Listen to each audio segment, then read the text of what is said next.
What's going on, family? It's your brother Antoine Rivers, and welcome back to another episode of the Conviction Fiction Podcast, where we talk about the real, the raw, and the redemptive parts of life after incarceration. Now, today's topic hits deep: 5 things that destroy successful reintegration. And I'm not talking about things people put in some textbook or workshop. I'm talking about what I've seen in real life, what I've lived, and what I've watched others fall victim to because nobody taught us how to be free. You see, freedom sounds simple until you actually get it. You've spent years waiting to touch it, to feel it, imagining a moment when the gates finally open or the door clicks in. You think, well, this is it, I'm free.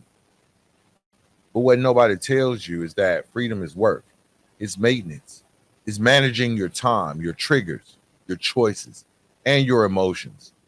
So coming home isn't just about getting out of prison. It's about re-entering a world that didn't pause for you. The system, your family, your city, they kept going. And when you finally step back in, you're not just trying to survive, you're basically trying to catch up. But here's the truth: catching up isn't the goal, growing up is. Learning to grow into the version of yourself that can handle freedom responsibly.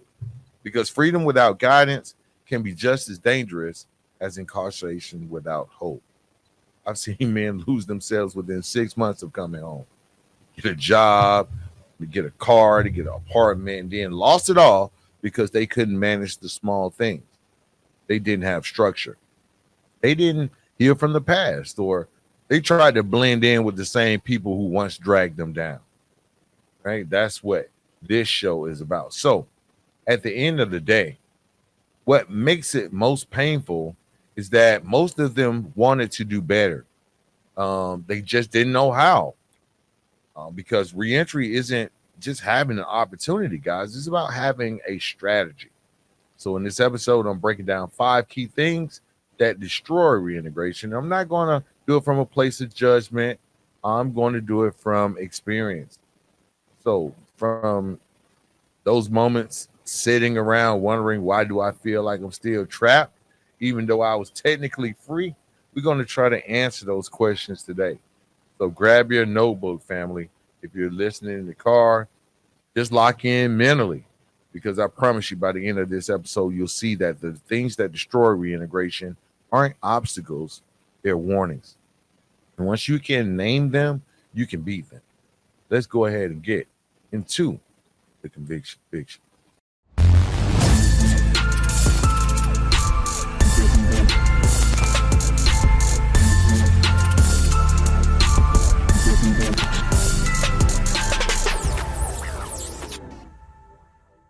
All right, we're going to get into the 5 things that destroy reintegration. And the first destroyer is simple, but very deadly. It's the lack of structure and routine. When you're incarcerated, you know that your whole life is structured. Every movement, every meal, every light switch is on the schedule. You can't even turn on the lights without somebody has to turn on the lights for you. You might hate it, but it builds a rhythm, right? Then all of a sudden you come home and that rhythm is gone. Nobody's telling you when to get up, what to wear, or when to eat. You can turn the lights on when you want to. Now, at first, that feels like heaven. You think, oh, finally, I can do what I want to do. Without structure, that freedom can like really become chaos. Now, I had to tell myself what to do.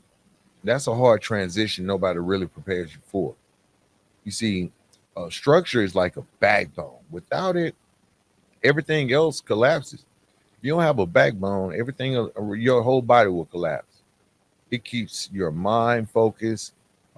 Structure will keep your energy accountable and your progress measurable.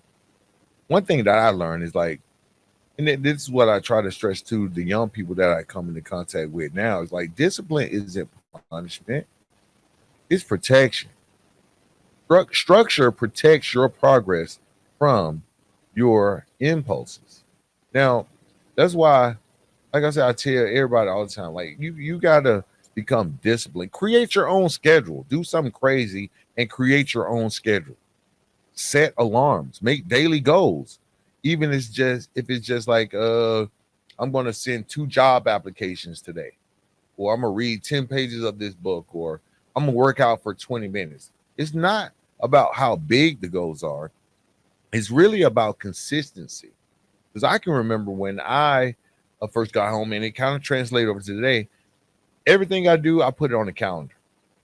I put it on the calendar. Now, when that calendar reminder goes off and I choose to ignore it, I'm choosing to stop chasing my goals. I'm choosing that, right? If I've set a calendar and then I look at it, I'm like, okay, if I get this done today, then I'm one step closer to my goal. Then that's a reason for celebration. And don't let like pride fool you into thinking you don't need structure. Even CEOs have morning routines. Athletes live by structure. Freedom doesn't mean doing what you want, it just means being trusted to manage your time wisely. Now, if you're serious about reentry, you want to treat that structure just like a CEO would. You get up in the morning, or an athlete. Let's go athlete, right? You get up in the morning, you eat right, you go work out, right? You go to practice, you eat again, you work out. You might go read a playbook, or watch some video, or watch some tape on your next opponent. And then you rest, spend some time with the family and somewhere in between.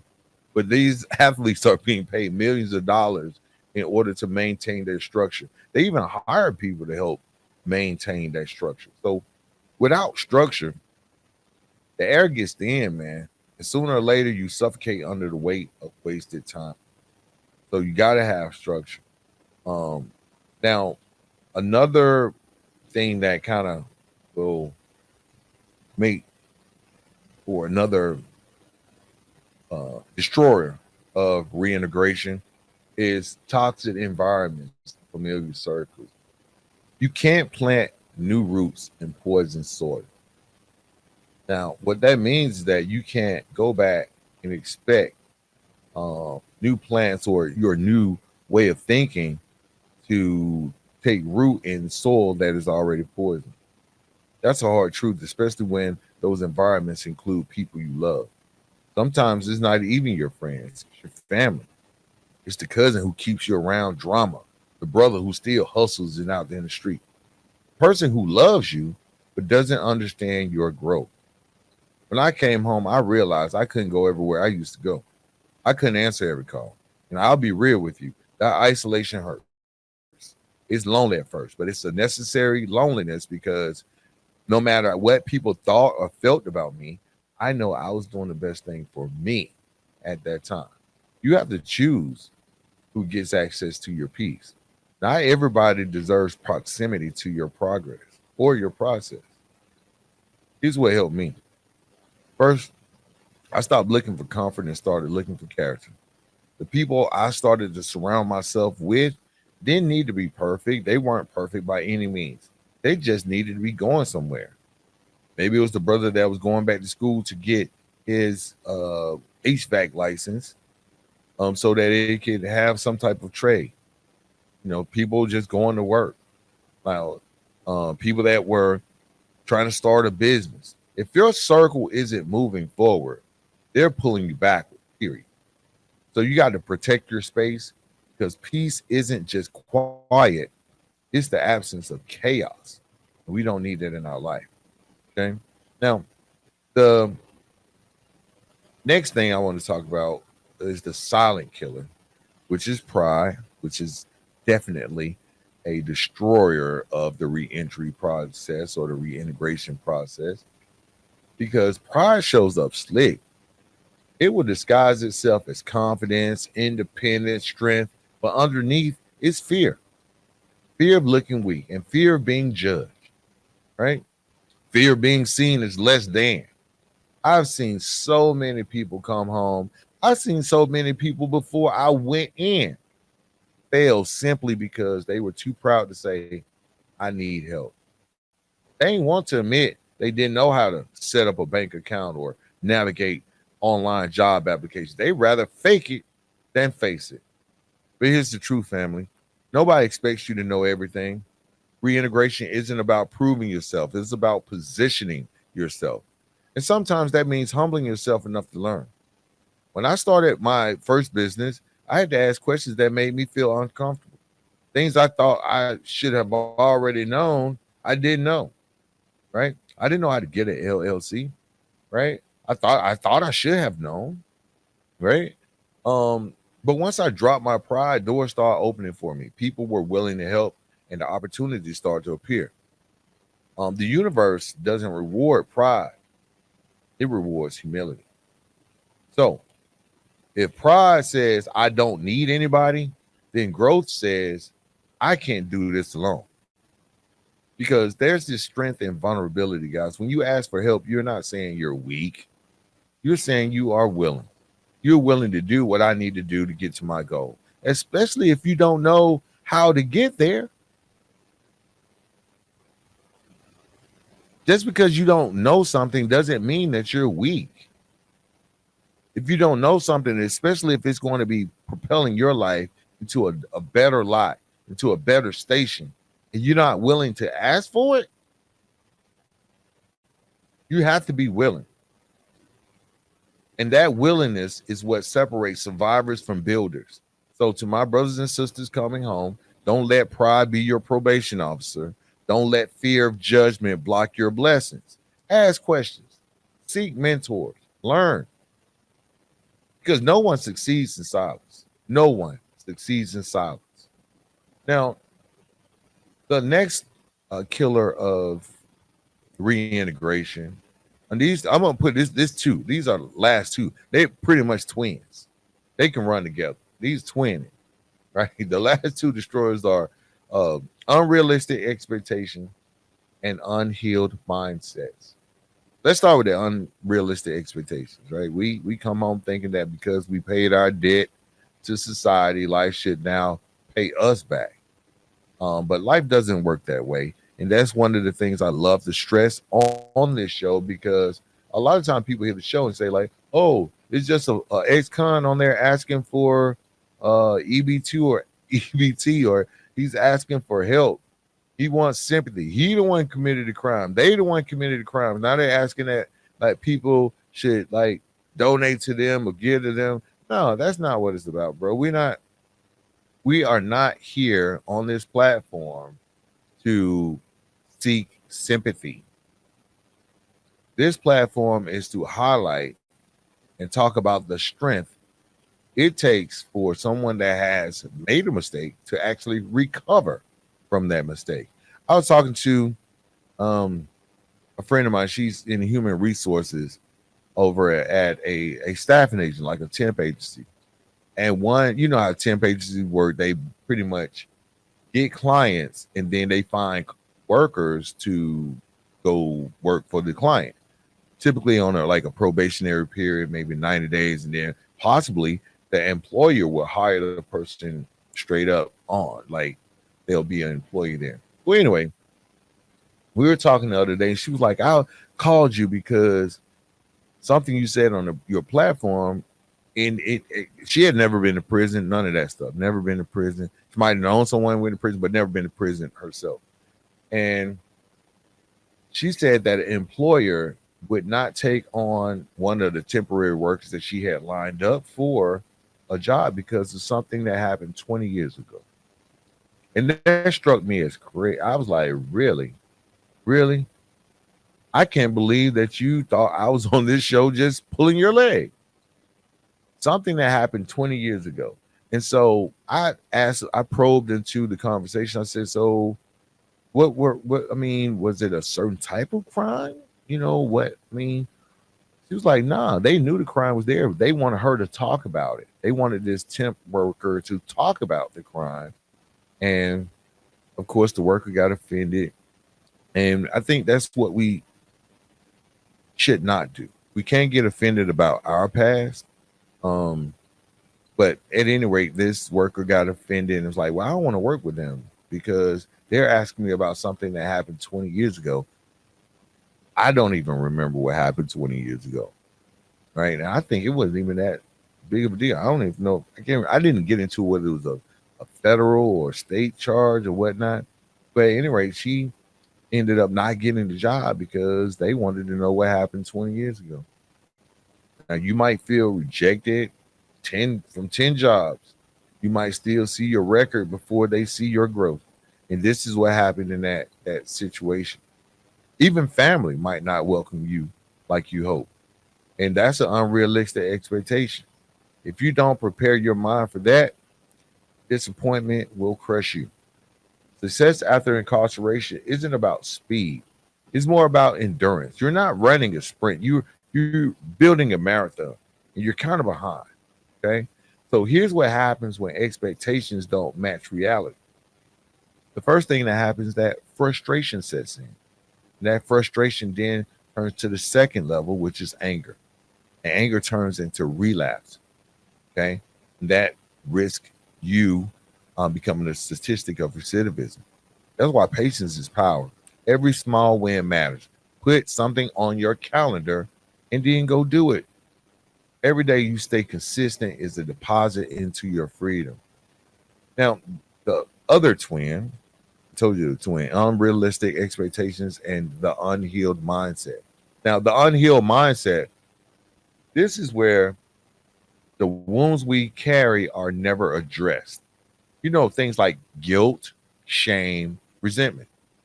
Those things that most people don't like talking about. You can't move forward with a mind that's still living in survival mode.